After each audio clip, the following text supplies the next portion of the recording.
V tomto videu sa pozrieme na to, ako dopadli najväčšie zápasy v boxe tento víkend. Zápasil napríklad Andrew Tate, Jake Paul, Tony Ferguson alebo aj Attila Vek. Najväčší dosah mal určite zápas Paul versus Joshua. Anthony Joshua brutálne ukončil súpera v 6. kole.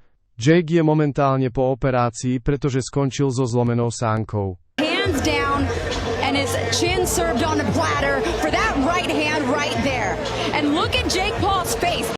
O ďalší veľký zápas sa postaral Andrew Tate, známy pod prezývkou Top G. Jeho súperom bol šampión organizácie Misfits, Chase Demore. Andrew Tate v tomto boxerskom zápase utrpel porážku na body. It's okay to lose, but it's not okay to not try. Let's go!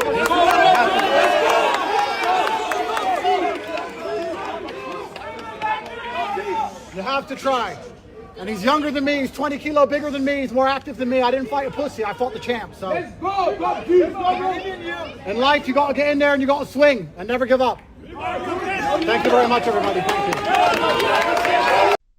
Veľmi pekný zápas nám doručil Tony Ferguson, ktorý zápasil v boxe proti Spencerovi. Tony dokázal zvíťaziť na body a ostáva v boxe neporazený zo skóre 2-0.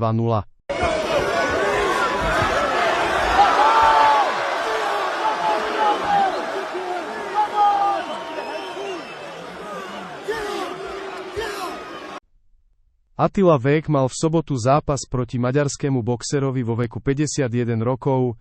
Tento zápas pod organizáciou Hellboxing Kings skončil kontroverzne remízou.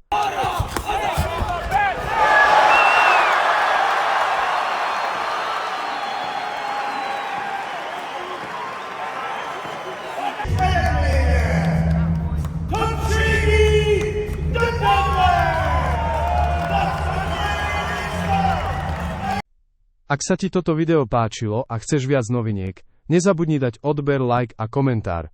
Prípadne video môžeš zdieľať. Ďakujem za podporu.